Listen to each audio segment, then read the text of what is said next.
sexy on Secular Sexuality.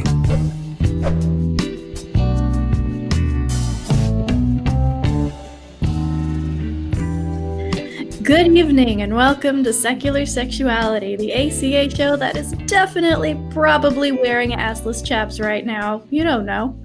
I'm Bianca. My co-host tonight probably has at least a couple pieces of leather gear in his repertoire, Christy Powell. Howdy. And joining us tonight is Wrath, a horror and erotica writer, a former heavyweight kickboxing champion, former MMA fighter, dungeon owner, and BDSM educator who teaches about leather and kink. Whew, that's a lot. Welcome, Wrath. Thank you for having me. Yeah, I've had a colorful life. Sounds like it. I'm excited to dive in tonight. We're going to be talking about leather culture, but first, Christy, where can people find us? Yeah, that's right. We're talking about all things leather. So whether you're curious or already well cured, give us a call. We're at 512-991-9242, 512-991-9242, or at tiny.cc/callsex, where you can reach us for free from anywhere in the world. Wonderful. All right, let's jump in. So, Wrath, before we jump into leather culture and everything that has to do with that, let's talk about you a little bit. What brought you into this particular subculture, and why do you find it appealing? So I actually got into the kink community back in the early 90s when I was probably too young to be doing the things I was doing. And been in and out over the last 30 years or so.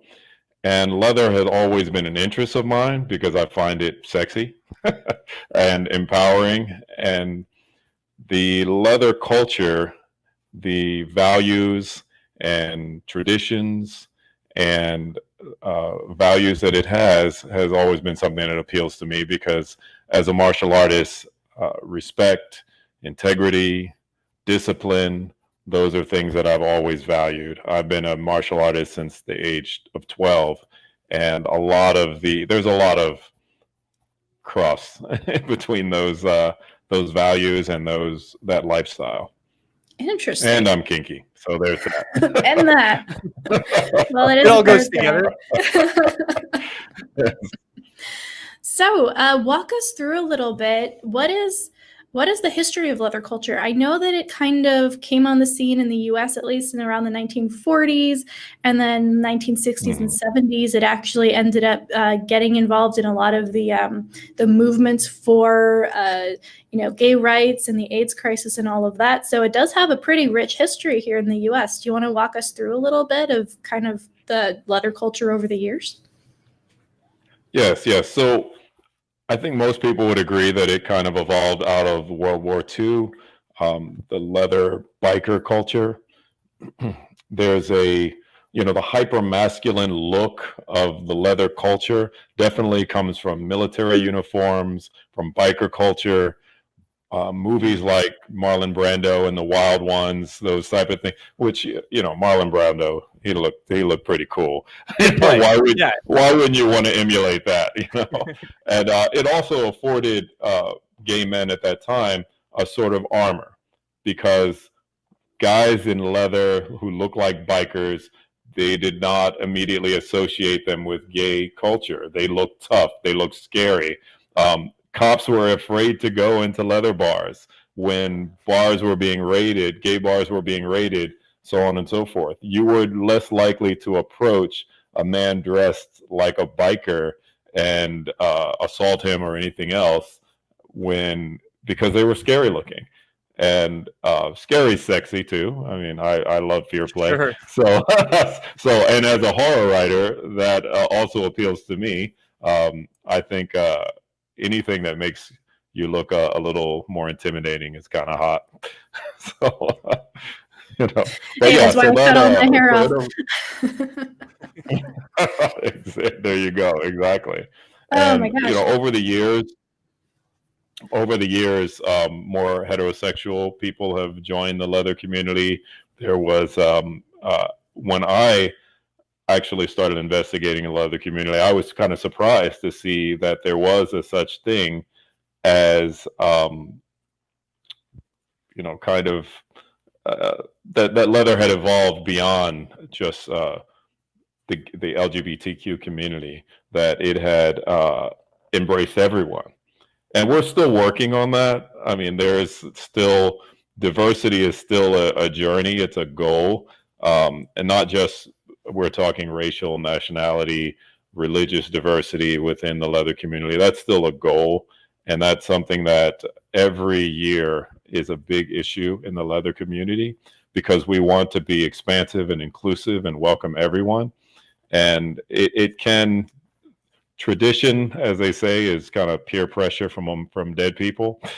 and so there is a lot of resistance to leather changing, because leather does have a very rich culture and a very rich history and a very rich tradition. And sometimes that can feel a little oppressive, and it can feel a little exclusionary. And so we're always pushing boundaries to welcome different types of people and different types of expressions of leather. When I first was investigating the leather community and interested in joining, one of the things that actually turned me off was the very militaristic look of leather. I saw a lot of people who looked like police officers, and given the kind of contentious history of Black Americans with law enforcement, it was not something I was interested in. I didn't, and some of them looked sort of Nazi-esque. Also, not something I was interested in, because I didn't want to me, leather, when I thought of what leather was to me and the look that I wanted, it was sort of like Richard Roundtree in Shaft, or Avery Brooks in A Man Called Hawk, or even Morpheus in The Matrix. It wasn't so much Marlon Brando. And I didn't know if there was room for me to express my leather in that way. And now you are seeing all kinds of different expressions of leather, and that's great. That's great, and we definitely welcome and encourage that. That's the long answer, I guess. Fascinating. No, long answers are good on this show. I like it. That is really interesting, and it puts to mind. I read this book called The Gay Agenda, and I mean, this Linda Hirschman is the author, and she wrote about this thing called the 4-article rule, which was an unofficial way to designate who was gay back in the 1940s and 50s. And if you were wearing more than 3 pieces of clothing that were for the opposite sex, you would get arrested, you get beaten up, you get pulled out of a bar. That was a thing that you had to worry about. So I'm imagining that this kind of culture is another way, or was at the time, another way to signify I am divergent, I am different. This is me asserting my sexuality and my inclusion in this community without having to worry about that part of things, and being attacked essentially for wearing clothes that were traditionally feminine. Yes, absolutely. Absolutely. And, in the 80s, when lesbian leather became more prominent, I'm sure that the reverse effect was wearing a woman dressed very masculine in leather was probably a target, because now it's clearly saying I am a lesbian, rather than there being any question. And I know I was in San Francisco in the 90s, and there seemed to be, I was very shocked to discover very hard lines in San Francisco between the gay and straight community, which I hadn't experienced in LA, or even in Philadelphia. I hadn't experienced such strict lines between the two. And there was almost if you were straight, you had to announce it proudly. If you were gay, you had to announce it, and there wasn't as much harmony as I would have expected. And I remember the leather community fighting to be included in the gay pride parades, because they didn't want, because we were weird, and we were controversial. And we didn't, gay rights was a big topic. We were LGBT community was fighting for acceptance, and they didn't want anything that might give them a reason to go, you're too weird. Yeah. And so it was very hard. It was very hard for leather folk to gain acceptance on either side, straight or heterosexual or LGBTQ. We were the outlaws on both ends, so. That's very, very interesting and not at all surprising. Unfortunately, there is that tendency to be like, we're normal, we're just like you. Don't look at us differently. So anything that is different or pushes that envelope a little bit is, automatic, like stuffed back in the closet. Like, oh, we don't pretend you didn't see that. When in fact, most of the time, those people are the ones who made the biggest strides towards equality and actually getting those rights to begin with. I love this. I could talk the entire night about the history of it. I do want to get into these traditions, or this rich tradition that you've mentioned as kind of being both something that's very valuable and very much cherished in this community, but also something that maybe there's a little tension with as new people enter. Can you walk us through what some of those traditions are and why they're so deeply held? So what's interesting is I think a lot of the traditions leather is constantly in flux, but if you ask someone, it sounds like it's been stagnant for years. We like to talk about our very strict traditions, like earned leather is a big thing in the leather community. Earned leather meaning that someone has gifted you leather because of your contributions to the community. And it's a very big tradition in our community, and it's a big badge of honor. Getting covered as a master in the community by your peers as a recognition that you are a leader in the community is a huge thing. However, I remember sitting in on a class with someone who is an elder in the leather community discussing the first covering ceremony he'd ever attended. And this was someone who had been in the leather community since the 60s. And the first covering ceremony that they'd ever attended was in the 90s.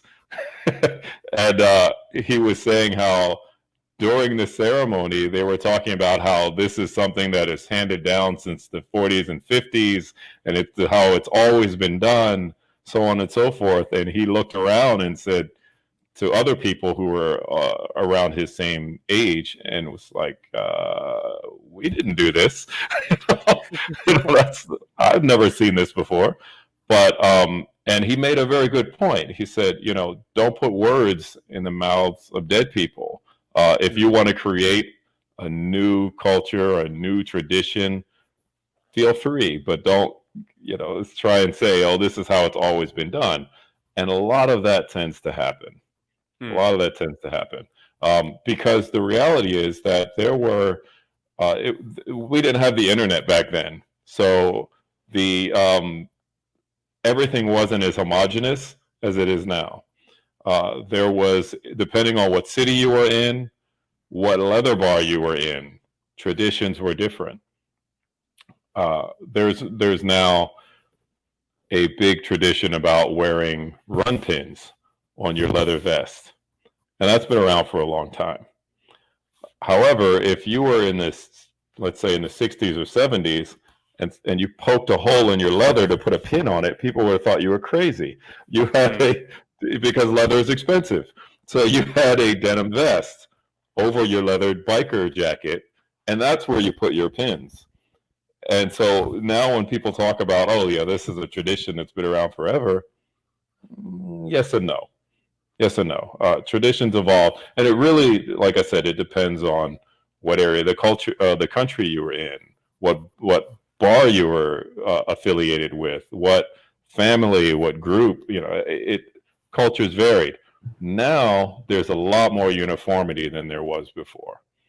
So, would you say that's a good thing, or does that kind of I'd imagine there's something lost there too if you're not able to go to, say, Philadelphia versus Los Angeles and see just a completely different iteration of that culture. Well, I think it helps one in some aspects because you can, once you know the general rules, because there are some rules and some traditions that are widely acknowledged and widely accepted.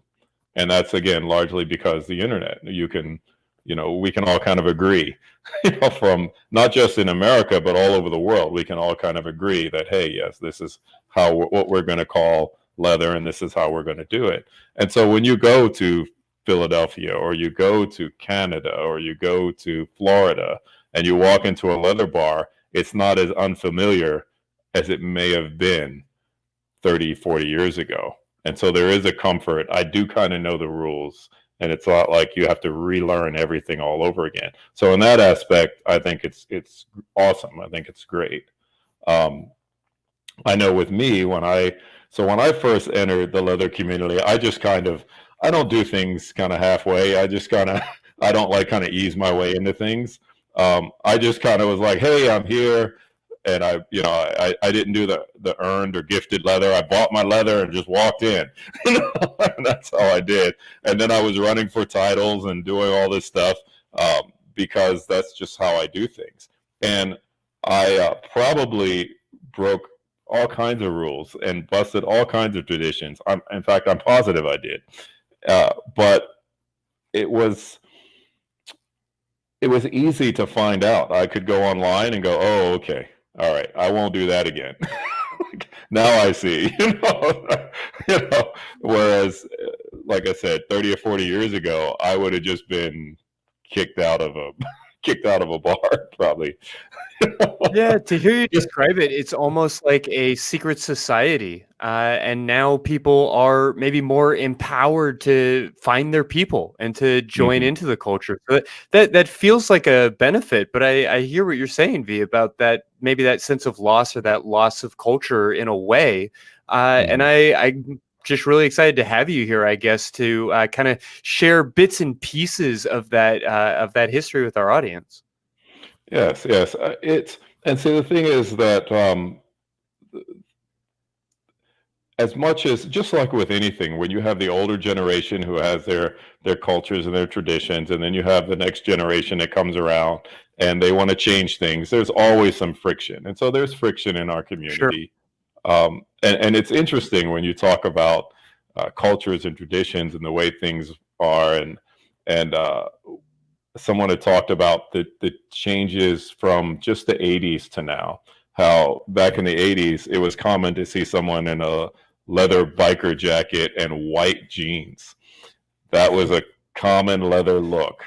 And you would never see that nowadays. You would never see that.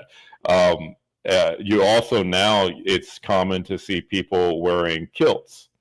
You would have never seen that back in the 80s. So it is always evolving, but there's always seems to be some resistance to it. And I completely understand. I'm one who does long for the past, and I do love tradition and love the rules and all of that, because, and again, I think that goes back to my martial arts background. I still cringe when I see kids walk into a dojo and walk on the mat with their shoes. It just drives me crazy. So I completely get it.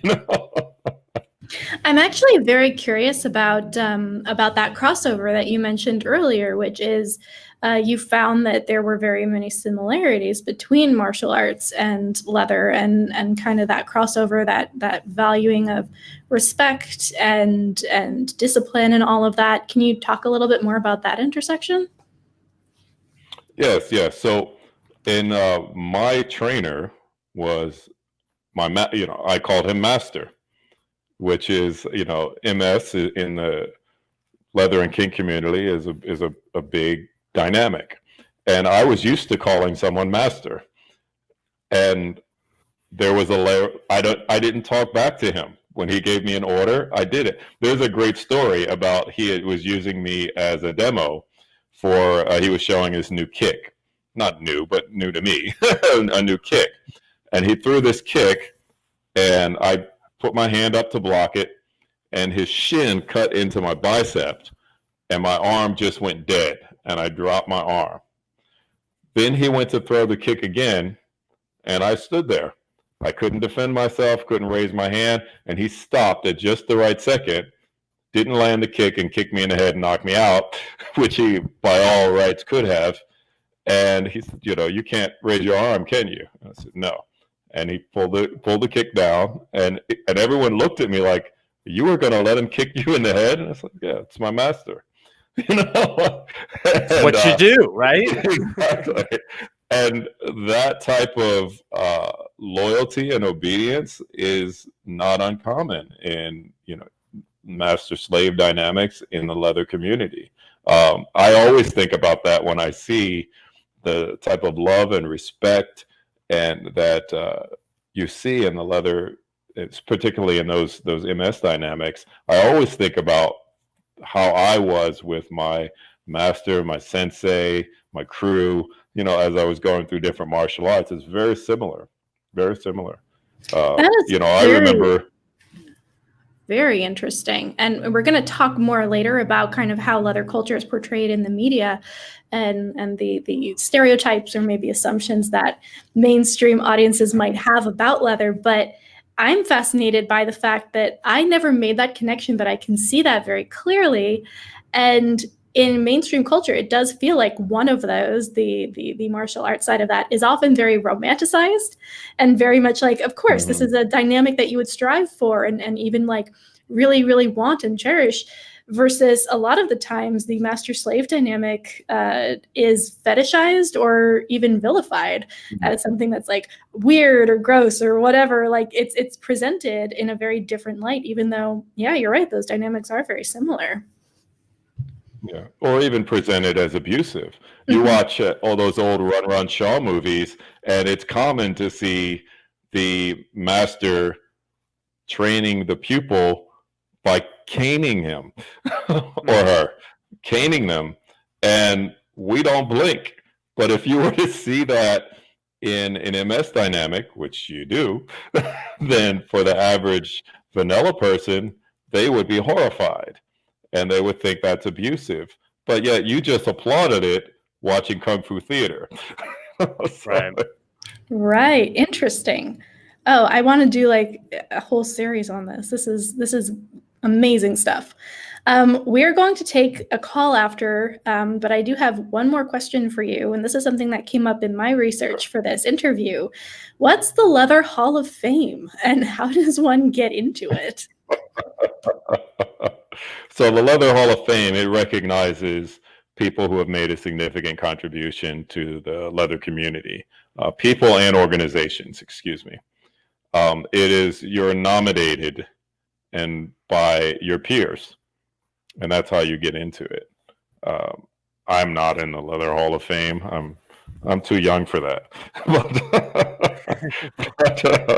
but it's an annual thing. And it's definitely a big honor. We're in the leather community. We're very big on ceremonies and celebrations and honoring each other and honoring, because service to the community is one of our highest values in the leather community. So honoring that with titles, with as we said, with awards, it's a big thing, and I think it helps encourage that. Especially now when everyone is going through so much in and out of the leather community with, our current person in the White House and COVID-19 and so on and so forth. Yeah. I think anything that encourages us to give back to people and help one another, I think is amazing and valuable. And that's one thing that I think people who are outside of the leather community don't see enough of. They don't see how much we give to each other and support each other and how much of it is really about charity and giving. They don't see that. They just see the guy in the leather or the woman in the leather cracking the whip and so on and so forth. And that's their whole image of it. And it's mostly about relationships, interpersonal relationships, love relationships, and our relationship to the community as a whole. That's really most of what it is. The kink is almost secondary to that.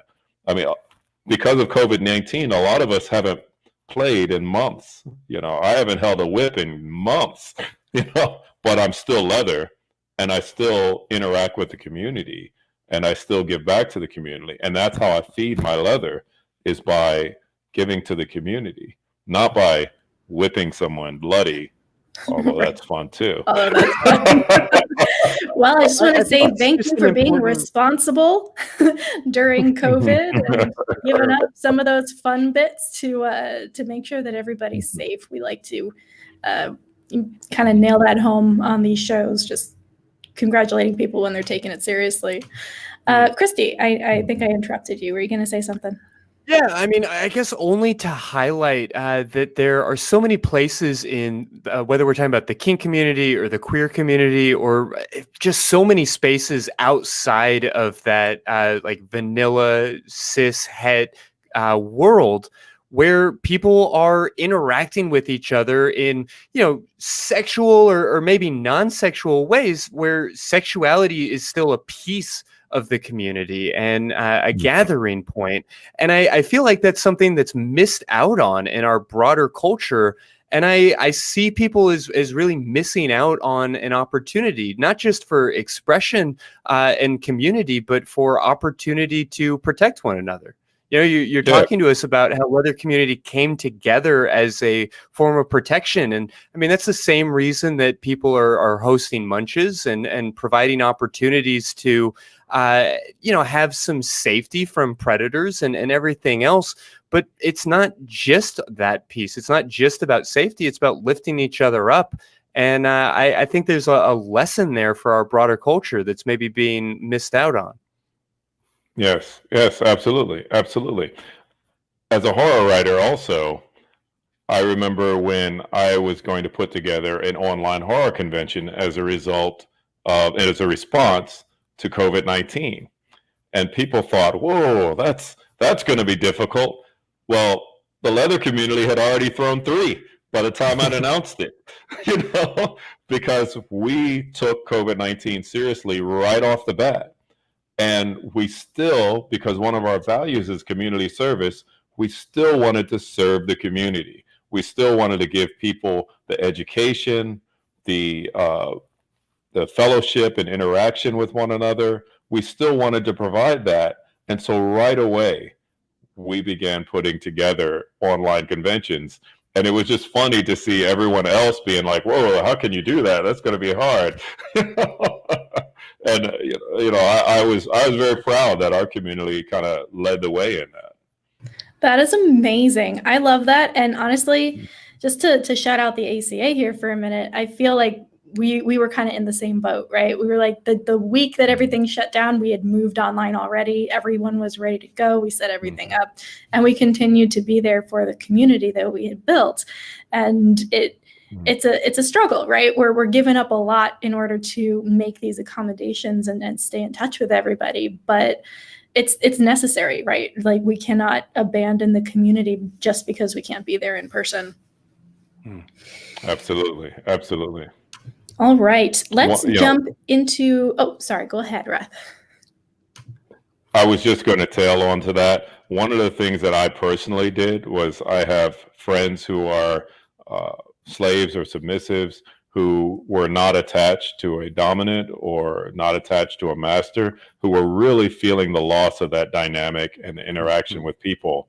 And a lot of people were in that situation. I know a lot of slaves who reached out to masters who didn't have slaves to just kind of make sure they were okay. And the other thing was, people who were in dynamics, but they weren't living together, now were isolating in different houses and couldn't interact. And it was just that, seeing the community checking in on everyone, me checking in on people checking in on me, everyone checked in to just say, hey, how are you doing?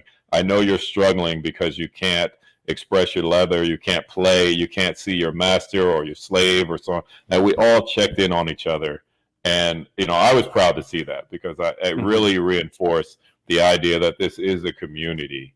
And I know we have our struggles and our disagreements, and like we talked about earlier, where the people who have been around a lot longer versus the new folks who are coming in trying to change everything. There's that kind of dissonance and that kind of friction. But when it comes down to it, we all come together, and that's really what leather is about, is just supporting one another. I love that. Said. I can empathize. Oh, that's awesome. All right. We have a couple of calls. I'm actually super excited because sometimes we get calls about various topics, and we love taking those too, but we absolutely love it when you call in with a question specifically for our guest or about the topic. And we've got some on the line right now. So let's talk with Sam in England. Hi, Sam. Welcome to the show. Hiya, guys. Hello. How can we help you tonight? What's going on? Hi, Sam. So with a lot of my mates, I am sort of the person they go to for information about anything kink related, for any kink, which is great. But when I don't have a kink, I sometimes struggle for resources. And leather is not one of my kinks. I mean, people tend to assume it is because I walk around in a leather trench coat with leather boots. But it's nothing else. Thing for me. Key distinction, right? Yeah. Gotta clarify. So I will get some of my friends coming to me being like, hey, I found this TikTok and it explains how leather was originally in solidarity with the police. And I'm like, bullshit. No. Where's a good place to send people for actual information? Carter Johnson Leather Library is a very good resource. I would definitely look into that, the Carter Johnson Leather Library. If they're willing to travel, there's the Leather Archives and Museum in Chicago. That's a good one. And there are some great books online as well. That's the beautiful thing about our modern age is we have, Kindles and ebooks and all of that stuff. And so there's let me see. Guy Baldwin has a great book, Journey in Leather. That's a good one. The Legend of Chuck Rinslow is an amazing book. I just recently read it.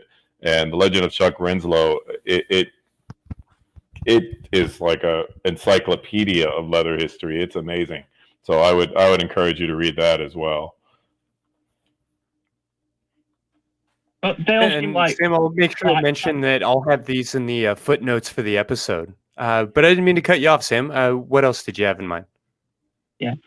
I was just more going to comment that I will probably end up reading a lot of them myself as well as directing people to them, simply because kink is a special interest as well as a thing that I'm kinky. So always good to have a read up.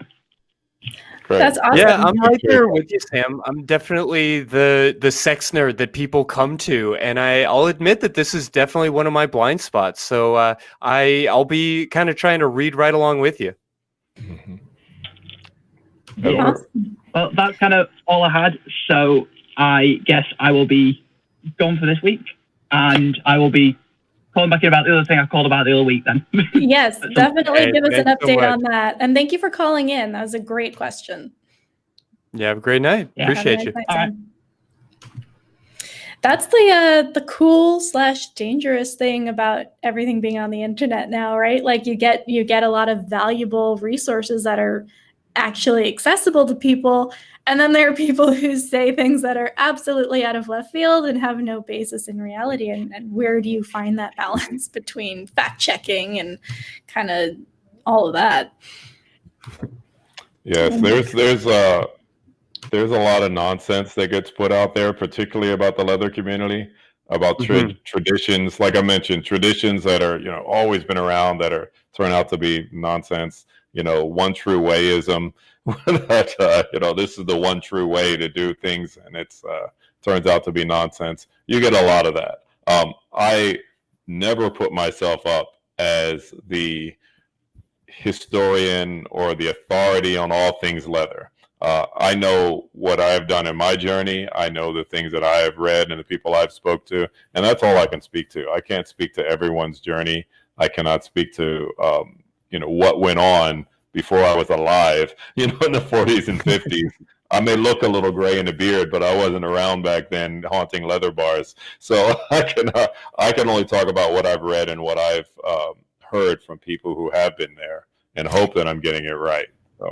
Absolutely. Oh my goodness. Again, a correlation. People come to me a lot.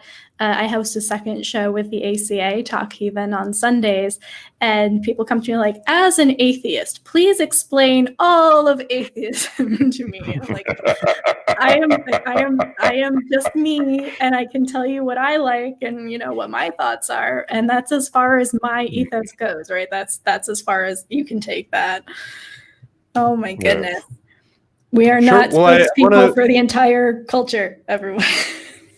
Yeah, I want to let people know we do still have a couple of lines open. We've got a few more calls if you'd like, but I definitely want to hear people's personal experiences to give everybody an opportunity to kind of share their point of view. We're, again, at 512-991-9242. Absolutely. We have one more call on the line for right now that I'd love to get to. Stitics in Oklahoma, Colorado. I don't know why I said Oklahoma. Colorado. Welcome, Stitics. Hey, V. Hey, Christy and Wrath. I just have a question regarding what is the relationship between the leather community and the vegan community? Is that something that comes up? Are there intentional concessions made? And how does someone who might otherwise be interested in the community get around this seemingly significant obstacle? So, Fair question. I don't think anyone's going to shame you for wearing vegan leather. Well, I mean, I shouldn't say that. I wouldn't shame you. There's some great vegan leather that's out there that most people wouldn't even know. And I love the term vegan leather. You remember when we just called it pleather? I love that term. But there's, for every kink that you can imagine, there is someone designing something. And once you get in the community, you will find people who will work with whatever material you want. You'll find people, if you want material made out of eel skin, or if you want, I don't know, I don't want to get too crazy, but probably there's someone making spider leather out of spider webs or something crazy. So I mean, there's always somebody doing something. The thing that we like to emphasize is that leather is in your heart. It has nothing to do with what you wear. It's in your heart. It's your commitment to your master, your slave, your community, your family. It's your honesty, your integrity, your authenticity. It's in your heart. If you walk around in cotton and spandex and you have leather in your heart, you're leather, period. Awesome. Thanks for the answer. Awesome. Thanks for calling in. We appreciate you giving us a call. You have a great night. All right. Thank you. Oh, that was an interesting question. I'd never thought about that, but I'd imagine that that's front and center for a lot of people who might feel like this is a community they could really vibe with, but they also happen to be vegan. Well, I'm also taking "leather is in your heart" as the pull quote from tonight. I really appreciate that ideal. Well, I understand that feeling because, like I said, the uniformity, because I'm a writer, I'm an artist, and self-expression is a big thing for me. And the seeming uniformity of leather was off-putting to me at first. Not just the militaristic garb or the, kind of law enforcement look to it. Just the uniformity. I was like, where is the room for self-expression there? But the more I got involved, you start to see that, oh yeah, there's a lot of variation in there. And there's plenty of vegans in the leather community. There's plenty of room to be you. Exactly. I love that. All right, so let's talk a little bit about leather in mainstream media and kind of the intersections that it has with other kink and queer communities today. My first question for you seems like we kind of have the answer already, but I'm going to ask it again just so we can get that soundbite from you. What would you say to someone who says that leather is just a kink? Is there more to it than that? Is it more than just a kink? There are people who okay. So it is not just a kink, but it is a kink. Okay. It's for a lot of people, the feel, the smell, the look of leather is highly arousing. I feel sexy in leather. That's why I like to wear it before I ever got involved in the community. But that is a minute aspect of it. Where we talked about leather being in your heart, the service to community, teaching, educating about kink and the lifestyle and the history, supporting one another, that goes in beyond, way beyond the playing and the sex and everything else. That's more what leather is about, is our relationships. And again, that's one of those things that you will never see in the media. The media will only show us whipping and beating and chaining each other up and roping each other and walking around in assless chaps and all of that, which is all hot and it is what we do. But that's, again, not something we do all the time. If you go to a leather event, you will see, and you just read through the class descriptions. It's about relationships, something kinky, relationships, something kinky. It's mostly about how we interact with one another. That is really what we teach and what we help each other out with constantly, is how to make us better people, not just better sadists or masochists or whatever, but better people. That's what leather's about. I love that. And that is kind of where it feels like we hit that wall in mainstream media, is the representation aspect that does mirror a lot of issues that other communities, both in kink and certain queer communities, face as well, which is, yes, there's a sexual component to it. And nobody's downplaying that. That's not something we don't want to talk about. You sit me down and I'll talk about that all day. But there's so much more to it. It is an entire culture with an ethos and with ethics and with tradition and history. And none of that is portrayed on screen or in media. And so we do get this very one-sided kind of one-dimensional view of whole groups of people. Exactly. And if you talk to pretty much anyone in the leather community, almost to a person, you will hear them say that they have become better people since they entered the leather community. That the support they've gotten, the education they've gotten, have made them better people, better fathers, better mothers, better citizens, better employees, better employers, better people. It certainly has made me better. I've always learning and growing. I have a far way to go. People are like fruit on a tree. When we stop growing, we begin to rot. So I'm always growing, and the support I get from the leather community has helped me grow. I've gone through a lot this year, not just with COVID-19, but with relationships and so on and so forth. And giving to the leather community and them giving back to me, the support I've got from them is what has helped me get through this year. And I think anyone you talk to in the leather community is probably going to tell you the same story. How are some, I know one misconception is that it's just a kink. It's all about the sex. It's the sadomasochism in terms of, relationships in that way, but not everything else. What are some other misconceptions that people tend to have about the leather community? If you go up to somebody and you're like, I'm part of this group, I'm part of this community, this is my culture, what flashes in their head? What kinds of ridiculous questions do you end up getting asked? I think one of the, it's not just leather, but MS dynamics entirely, is that, slaves have no say-so in anything. And that, I don't think they understand how valuable and how much we value consent in this community, and how much we have to teach the vanilla world about consent and respect. For, I think they would be shocked. I know they are, because I've seen it. People go, oh yeah, I just want you to walk up to me, grab me, and start doing stuff to me, okay, let's negotiate that because I'm not going to do it. Right. Just Please have a randomly. conversation. Let's have a conversation. And it's the idea that it's actually safer.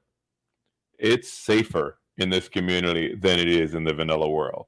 I think that would shock a lot of people. Mhm. It is much safer.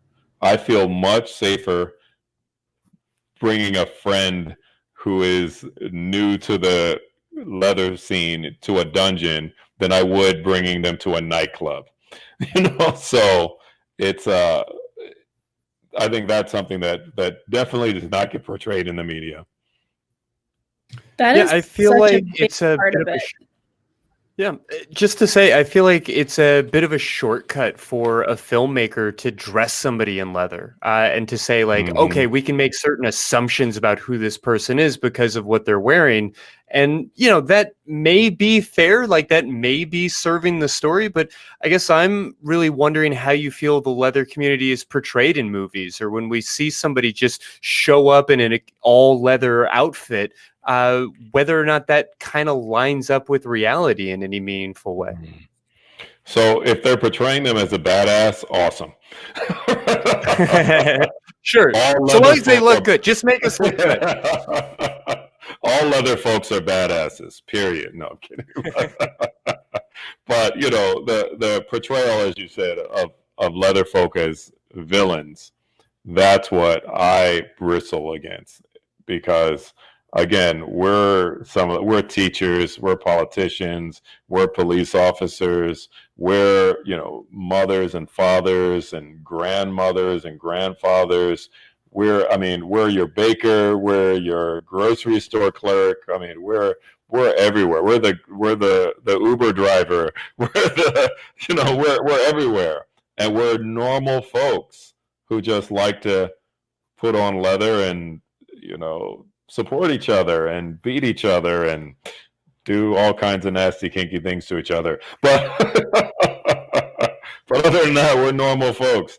And yeah, and I do think, as you said, it's a cop out to just put the villain in leather. And of course, he's wearing black leather. He must be a horrible person, and portray us as serial killers and torturers. And I mean, yeah, torturers without consent. Like I think that it's lazy writing for one. As a writer, I'll tell you, it's lazy writing. So I'm offended on that score alone. Multiple layers here.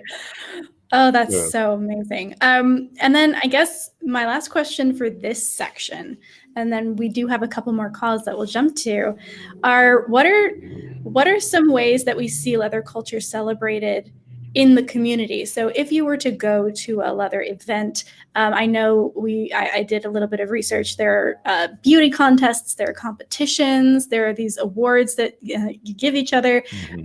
What are some of the ways that you guys, in a pre-COVID and hopefully soon post-COVID world, what does getting together with a community for a celebration look like? So you kind of alluded to the titles. I actually hold a title. I'm the Heartland Person of Leather 2019 and 2020 by default. And those competitions where we get together and people who have contributed to the community, and some, or people who just look good in leather, get up there and they compete, and they're voted. There's judges. They vote on it, and there are pageants and so on and so forth. And you get a title, and it's like winning an Oscar. It's a huge event. And it's amazing to be honored by your community as Mr. Leather Texas, Mrs. Leather, MX Leather, or whatever title you hold. It's a huge honor, and you get to go around the country and promote the leather lifestyle, and I think that's wonderful. There's also, if beyond that, when you go to a leather event, as I mentioned, there are classes, there are demonstrations, and all of that as well. But and there are, of course, play parties. But usually if it's a leather event and there's a title on the line, that's usually the centerpiece of it, is recognizing that title holder, the past title holders. That's a big thing.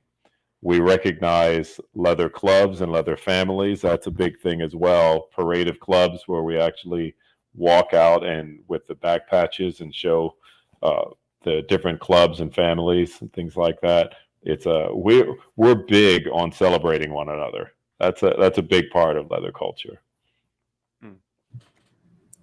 That is awesome. We should do that in the atheist community. I want to be mixed atheist of Texas or whatever. That would be fine with me. All right, we've got a couple more callers, and I'd really like to talk with Fran, also from Colorado, who has another question, I think, for you, Rath, about the leather community. Hi, Fran. Welcome to the show. Hi, V. Thank you. Yeah, I have a question because of all the stereotypes that occur because of Hollywood. And quite honestly, I just didn't realize how nuanced this community was. Are there problems with racism within the communities or between communities? Do we have time for this question? Yeah. We've got about 20 minutes for these calls, so go for it. Yep. And I can get off the line to make room for the next person, but I'm just curious to see how that's sized up. So the leather community is made up of people. And so all the problems and all the issues that exist in the world at large exist in the leather community also. We work very diligently to change thoughts and to evolve. And I would say that in the leather community, we have embraced differences in race and nationality and sexuality and gender expression faster than in most communities, but that doesn't mean we're perfect. Racism does exist, and it does. We've had, before COVID-19, there were some really popular events that got shut down due to accusations of racism, accusations of transphobia, gender, and I not accusations. Let me stop using that word. There was racism and there was transphobia that was going on, and I was very proud of how the leather community responded. We called it out, we shut it down, and some of those organizations don't exist anymore because of it. So yes, I think we respond well to it, but it does exist. Thank you so much. I really appreciate the time. Thank you You're for welcome. calling Thank in, you for Fran. calling. Take care. You have a great night. Bye.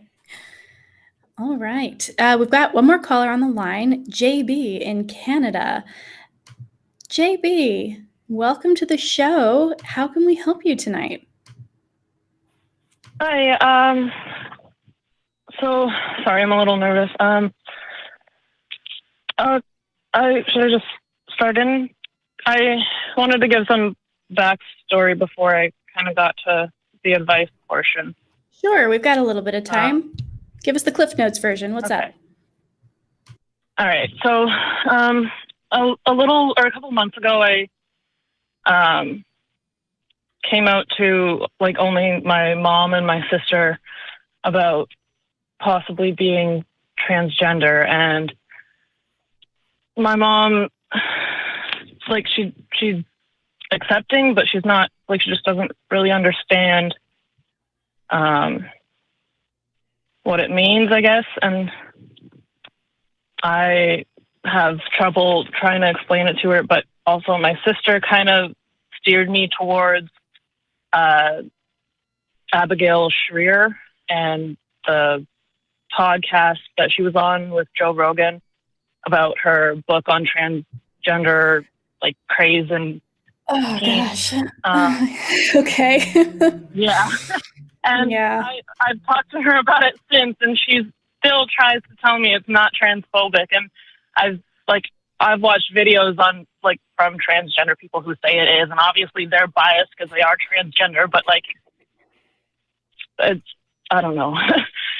But we should also be listening to the I mean, trans I'm not- community when we're talking about trans identities. I hear what you're saying about how to present that idea, but I think it's always important to be talking to the people involved rather than talking about them. Yeah, and like as far as I know, like I mean, I haven't read the book, and I don't really care to because I don't want to give her money. It was like the Yeah. right call. That's probably a good idea. Yeah. But I saw a video from somebody he said he was in the book, but he was never spoken to. He was spoken about in the book. As, like, yeah, there were actually quite a few trans YouTubers and content creators who were used against their will in that book. So, So, and how are we moving into? Or is this something that you want to continue? I didn't want to go on a whole tangent. That's okay. Hey, we could vent about Abigail Schreier for a very long time on this show, and that'll take up the rest of the time. But I do want to make sure that we're getting to your question. Do you need advice on how to communicate with your family about this, or are you wondering if you even should? Yeah, I mean, recently I've become, I guess, more solidified in my belief that I'm transgender, but also somehow less because, I know I want to come out at least as like they, them, not she, her, but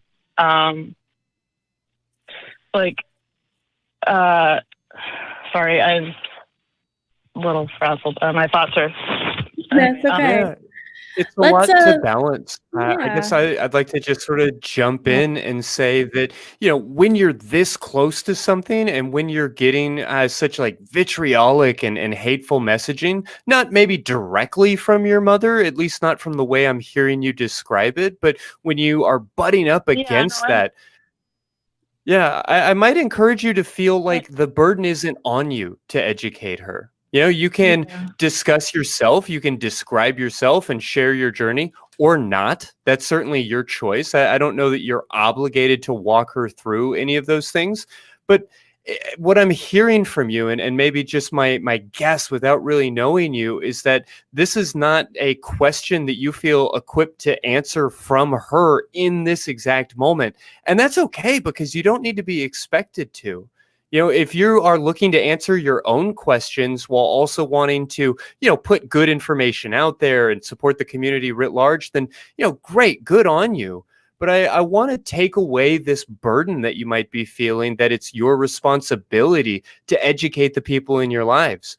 There are a couple of great YouTube videos or a couple of great books or whatever else that you might be able to point them towards and just say, look, my identity is my identity. I'm still working out exactly what that is, but it's not my job to teach you science. It's not my job to teach you culture. It's not my job to teach you history. Go out and read this book or watch this video and come back to me if you want, but don't expect me to explain this to you. There are plenty of other talented people that are more than happy to pick up the slack. And I hope you don't feel like you have to be both figuring out your identity, explaining your identity, defending your identity, all while still trying to defend the basic concept of trans people existing. That's just too much for one person to bear when it's so close to home. Yeah. I mean, like I've been trying to, I watch YouTube videos with my mom anyway, and when Elliot Page came out, I was watching a video on it, and she was there, so I was like, you want to watch this video with me? And she watched it. I don't know if she was that interested, but it was like, I don't know, just because, I mean,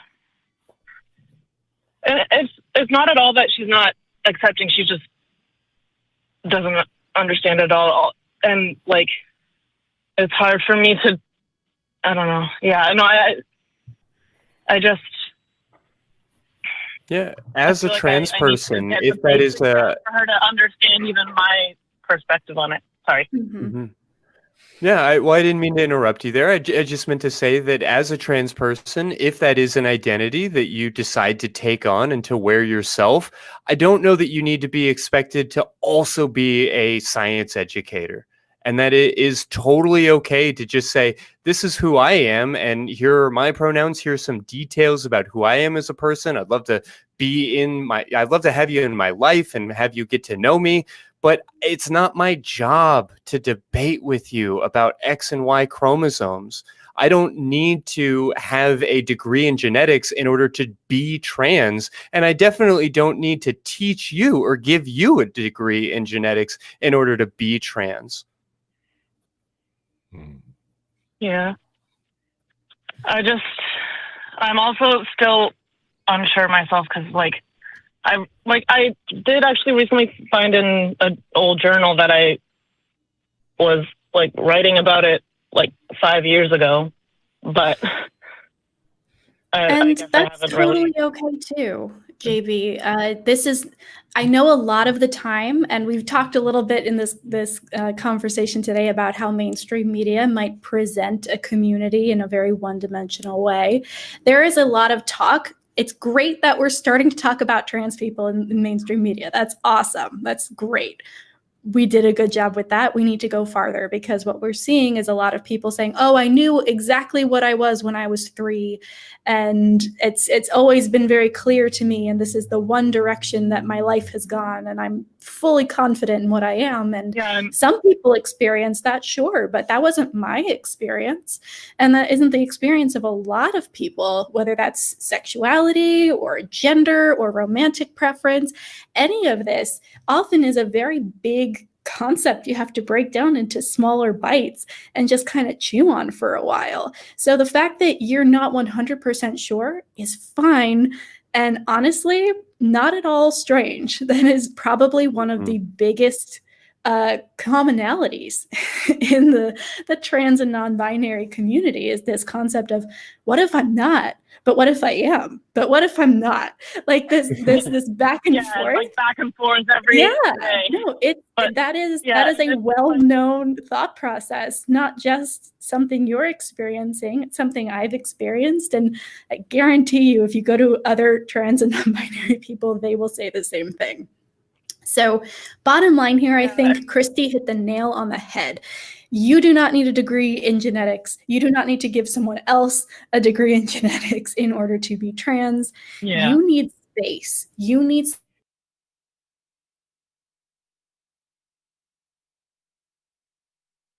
I can't hear you anymore. Do this on your own time. Sorry. Yeah. Yeah. I guess also the one thing that I take away from Abigail Shrier that I don't think is completely, I don't know, not great anyway, is that the confirmation bias, because I've been afraid to even come out to anybody else, I guess, because I don't want it to be them confirming that, yeah, okay, that you say you are, so we'll agree, and then just enforce it. But also oh my goodness. Yeah, I would encourage you to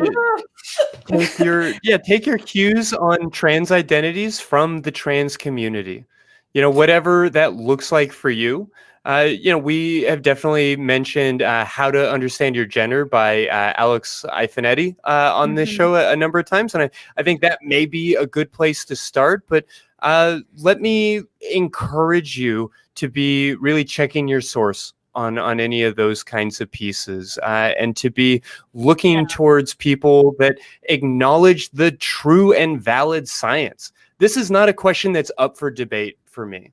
There might be some nuance to the way that our culture has been managing the greater information around trans identities, the way that we are taking that in and processing that as a culture and as a society. There's a lot of push and pull, a lot of things that we can debate and we can be looking at. But the question of, do trans people exist, is well and fully settled. You can ask that from any geneticist, from any linguist, from anybody who has any comprehension of gender politics or basic culture and society. This is a reality. This is well established.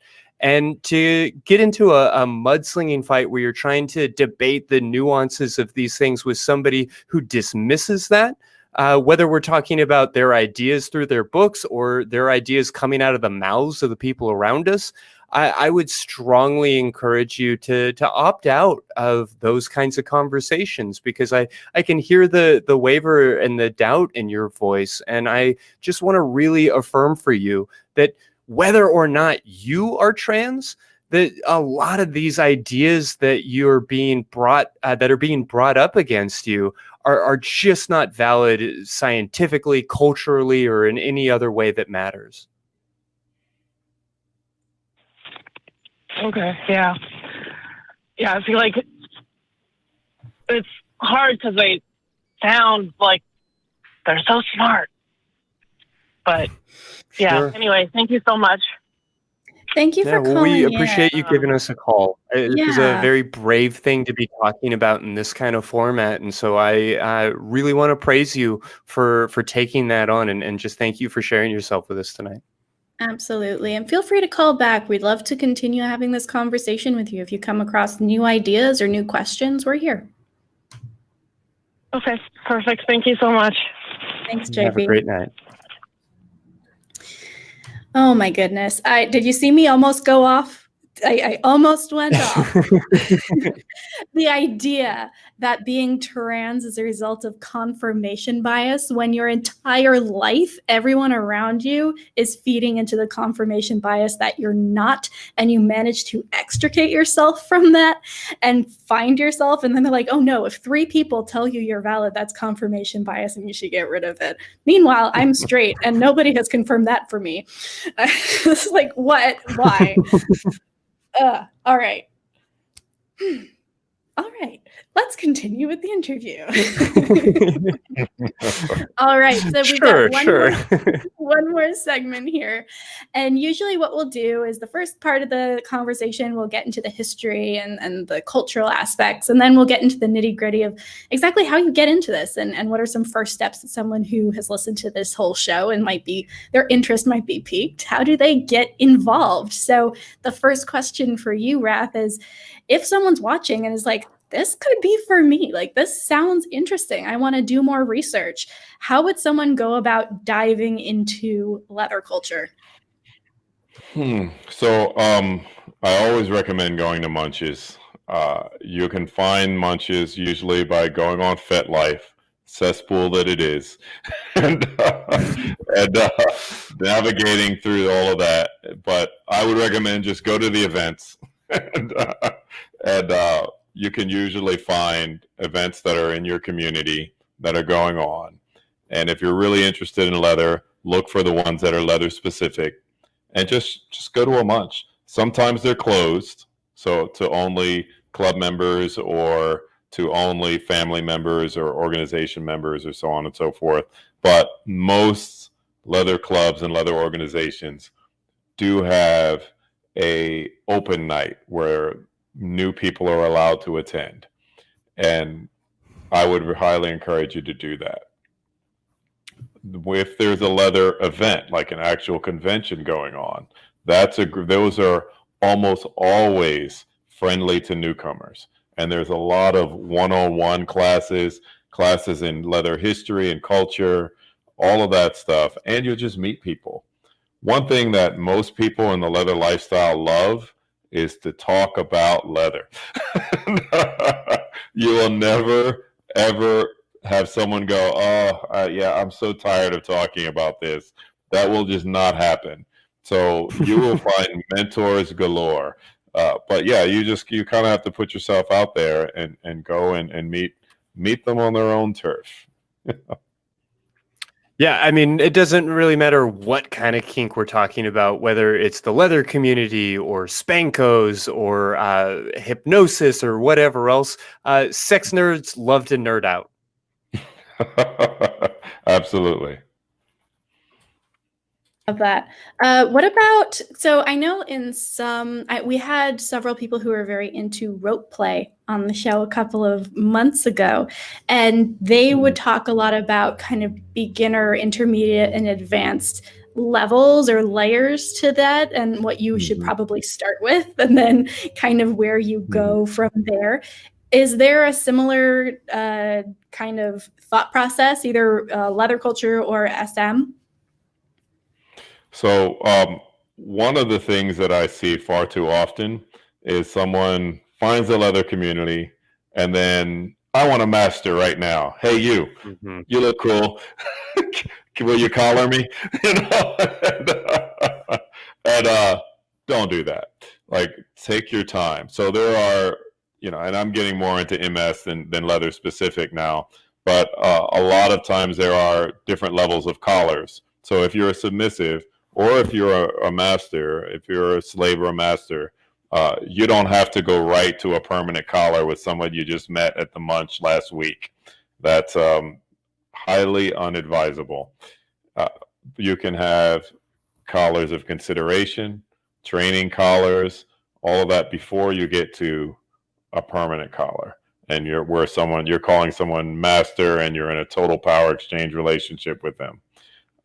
I would just take your time is the thing that I would say to anyone new to the lifestyle. Learn as much as you can, meet as many people as you can, vet thoroughly anyone that you're going to play with, anyone that you're thinking of entering a relationship dynamic with, vet them thoroughly, get their background, meet people who know them, peers, not just people who are in their leather family, but actual peers outside of the community, and ask, you know, hey, this person is interested in me. Tell me what it's like. Tell me what they're like. What is their relationship to the community? And I would also, I feel safer personally with someone who is actively involved in the community. If someone says, hey, I'm leather, but I never go to munches, I never go to public play parties, I never go to events, I just do it in my house. That's cool, whatever. But it's a red flag for me because it makes it very difficult for me to vet you then. And I'm going to wonder, especially if they're talking negatively about the community and they're saying, oh, I don't go because of the politics. Usually the politics is somebody found out that you're an asshole. So that's the politics normally that they're talking about, is that yeah, be wary of all of that and just take your time is the thing that I would say. I like that. That makes a lot of sense. I want to call I want to adopt that phrase, that the politics is that someone found out you were an asshole. That's amazing. And kind of along those same lines, so the idea of having this body of knowledge and coming into a community that probably has their own kind of ethical standards and structures. I noticed that for the most part, like you said before, consent is huge in the BDSM community as a whole. In kink communities, it is much safer to have sex and to enter into these kinds of relationships with people because that is the bias for communication and for enthusiasm and for making sure that everybody is being safe, which ultimately I found to be so cathartic. You know, because my whole life growing up in like purity culture in a very Christian household, I was taught, you know, oh, sex is bad, you don't talk about it. And this is the one way you get to do it. And this is the one reason you do it. And no one's supposed to talk about it. You just will know. And if it's meant to be, you'll be good at it without any kind of training or practice or anything. And then you'll have babies and that's it. And that's essentially all I was taught. And so being able to enter into a community that not only acknowledges that, hey, sex can be fun and we can talk about it and experiment and explore together, but also I'm going to make sure that your boundaries are being respected and that I'm taking care of you emotionally and I'm checking in with you and there's consent there for every action and everything that we're doing. And we're going to talk about it afterwards and plan for next time. And it's such a breath of fresh air. And so the fact that it's looked at as somehow like riskier or dangerous or like somehow dirtier is just so weird to me. But also, I'm wondering, sorry, that was a little bit of a rant. I'm wondering, No, it's beautiful. are there any ethical considerations specifically for leather that might not be in other communities? Anything in terms of, I read somewhere that you're not supposed to touch other people's equipment. Like if someone else is like has something on them, you don't go over and like touch it or take it. Like these small kind of like courteous things. Yeah. So basically, what I always tell people is everything you learned about respect and manners from your grandmother and grandfather, if you bring that into the leather community, you'll pretty much be okay. Because that's what it is. You know, you don't go up and touch other people's property, and that includes the person with a collar around their neck. They are somebody's property. So you don't touch their toy bags, you don't touch them without permission. Consent is all inclusive. It applies to everything. I wrote a piece on FetLife years back about how if I haven't seen someone in months, I don't just walk up and hug them because I don't know. They may be in a new dynamic where I need to ask their dominant or their master or whatever for permission to touch them. And so I don't just assume that because last time I saw them 4, 5, 6, 7 months ago, it was okay to walk up and hug them. I still ask. I still walk up and I go, is it okay if I hug you? And they would look at me crazy, like, oh, of course. But I'm going to ask because I would want the same respect in return. So there are those little things. I'll tell you, I was at a swinger event where they had opened it to the kink community, and they were attempting to kind of mix the two communities. And while I was playing, or actually I was done playing, I was doing other fun activities at that time, and but my toys were still out, and I looked over while I was in the middle of those other fun activities, and I saw someone going through my toy bag, and I had to stop and correct them. And it's just a difference between the two cultures / communities.